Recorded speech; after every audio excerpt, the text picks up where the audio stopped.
Sino po ang finance ng OVP? Yes. Attorney Sanchez. Yes, Mr. Chair. Thank you, Mr. Chair. Ako po, Mr. Chair. Yes, ma'am. You were aware na 125 million yung confidential fund ng opisina ni Vice President for 2022. Yes, Mr. Chair. And would you know, kailan po ko yung na-notify na na-download na yung amount na yun doon sa Office of the Vice President? It's December 13, Mr. Chair, if I recall it correctly. December 13 of 2022. Yes, Mr. Chair. May know why?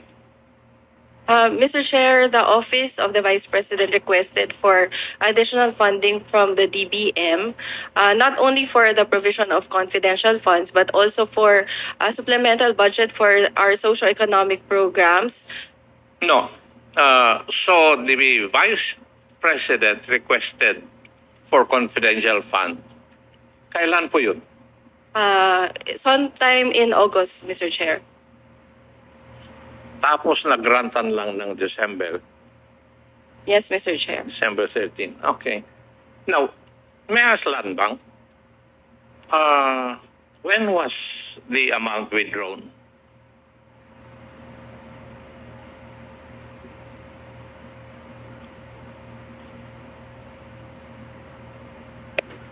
For the OBP, I think for the 2022, December 20, I think we'll check the document. December 20, 2022 2022. for the first. One time na withdrawal. Yes, Mr. Chair. One time. Ang nag-withdraw, yung pong SDO, Special Dispersing Officer. Yes, Mr. Chair. Madam, would you know si Attorney Sanchez? Would that be correct? Yes, Mr. Chair. Yes, ma'am. Bakit ginastos nyo kagad ito ng period na yon when in fact you would have obligated it and you would have used it in 2023? Mr. Chair, I do not have knowledge on the actual utilization, but in terms of the cash advance, Mr. Chair, there is no prohibition as to whether we can give the cash advance in 2022, Your Honor. Di, kayo po ang mas marunong siguro sa SDO, ba't hindi nyo na lang sinabihan when the notice of cash allocation na receive nyo ng December 13, bakit hindi nyo na lang inobligate so that it will not be returned to the National Treasury? Kung na-obligate ninyo, you can use it in 2023.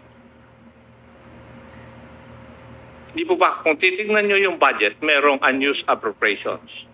Number one is unobligated appropriations. At saka number two is yung hindi na issue sa inyo. Bakit inapuran ninyo? Mr. Chair, for the obligation of cash of the confidential expenses, it is triggered by the issuance of the cash advance, Mr. Chair, and the documents for the request for the release of the cash advance was received by by the accounting division and the budget division on December 20, Mr. Chair. Kaya nga, na-receive niya ngayon, December 13, tapos pinaspasan nyo ng pag-liquidate. Di po ba? And therefore, nagkamali-mali na yung inyong opisina na pag-liquidate. Mr. Chair, as to the issuance of the cash advance, as of the time that the cash advance was issued, we did not have information on the period that it will be used because it can be used even after December 31, Mr. Chair. Kaya ngayon nga yung katanungan ngayon December 13, nakuha nyo yung na meron ng cash for the confidential fund. The first thing that you would have done is that hindi natin magagamit itong 125 billion within 11 days. Tama? Mr. Chair, there is no requirement under the joint circular to use it within the 11-day period because it's for one Eh, quarter. ginamit nyo nga eh. Sa liquidation ninyo. You use it for 11 days. That's why your office committed mistakes in the liquidation. Kasi inapuran nyo eh. When in fact, pwede naman nyo i-obligate yun at saka nyo na lang i-liquidate. Di po ba? Again, Mr. Chair, I would like to state for the record that I do not have knowledge on the actual utilization and disbursement from the confidential fund cash advance. I'm amazed kasi kayo in charge ng finance sa office ng OBP, you do not know this. It's surprising on my part kasi I work with the controllership. Kaya nga ako nagtataka eh. Bakit pinilit ninyo na i-liquidate o gamitin yung pondo 125 million in 11 days? Something must be wrong somewhere. Di po ba? Sabihin nyo sa akin, normal ba yun?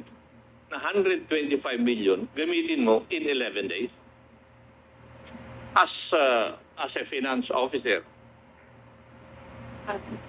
Mr. Chair, for the 125 million, I do not have personal knowledge, but Hindi. Ang tanong ko po, sagutin ninyo. Sa tingin po ninyo, being with finance, normal ba na gamitin yung 125 million in 11 days? Mr. Chair, Yes or no?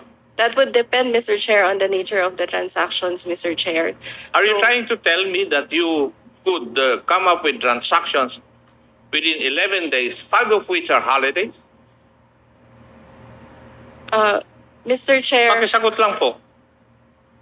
Mr. Chair, in the government, there are transactions which exceed that amount, and the payment is Like what, for example?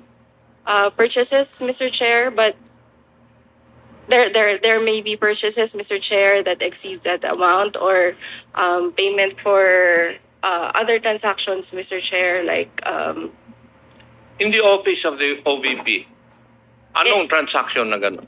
in the OVP, Your Honor, wala po kaming ganun transaction. Kaya wag mo akong pagsabihan ng gano'n, Iha.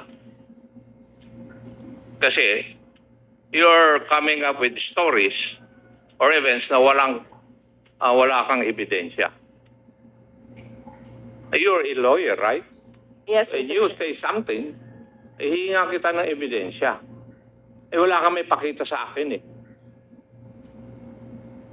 Yes, Mr. Chair. That's why early on I stated for the record, Hindi, Mr. Chair. pero for a finance officer, you do not know na it is unusual for you to use 125 million in 11 days, 5 of which are holidays.